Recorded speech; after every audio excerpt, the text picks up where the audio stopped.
Jackie Blue. Thank you, Mr Chair. I'm pleased to speak in the committee stages of the Misuse of Drug Amendment Bill.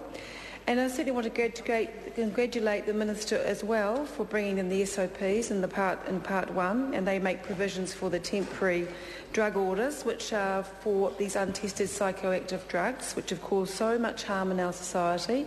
And of course the drug chronic is the one that most people relate to. It will effectively bring a 12-month ban of these substances while they are assessed and tested. And I'm pleased the Minister has moved swiftly. There has been growing concern mounting in the media and in our community about these untested products. They aren't benign, that's for sure. We've certainly had a lot of reports of health problems, youth presenting to A&E with difficulties in their health, and also the drugs such as chronic have been found in wreckages of cars with road accidents. So there's definitely been concern. It's been growing, it's been mounting, and this is I'm pleased the Minister's moved swiftly.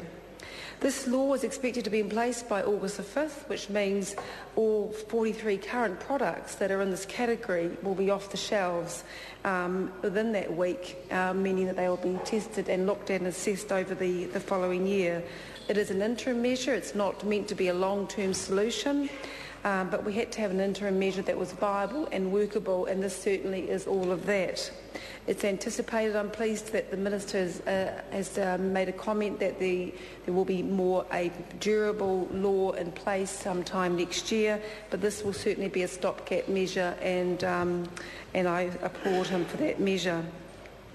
It was important that we do get the eventual enduring law to be one that's going to be enduring into the future, and it's important that we get it right, and hence the 12-month pause to assess the situation, assess the drugs on the market, and take it from there. It'd be too easy to have a knee-jerk reaction and bring in legislation which wasn't going to work, as has happened in other countries. I must admit I've been quite surprised, probably I shouldn't be too surprised, by the defiant attitude of the sellers and manufacturers of these substances. They're saying in the paper that they'll just bring on new substances that will replace the ones that get banned, but I'm also equally pleased that the Minister's been equally defiant, saying, well, if that happens, they'll be gazetted just as quickly and put under temporary drug order bans. Mr Chair, this bill does complement a suite of actions that the government has introduced to combat the effects of P, methamphetamine, and this is just one part of the whole suite of actions.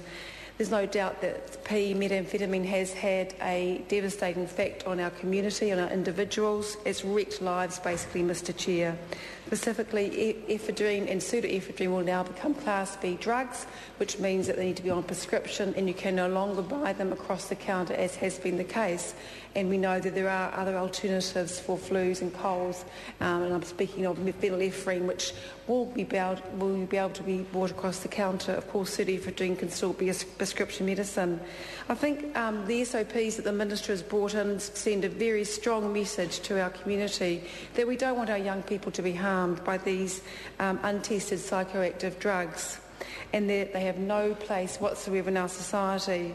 We want to reduce harm, Mr Chair, with these untested psychoactive drugs, and I applaud the SOPs the Minister's brought in a very timely way. Thank you. Kevin Haig. Thank you very much, Mr.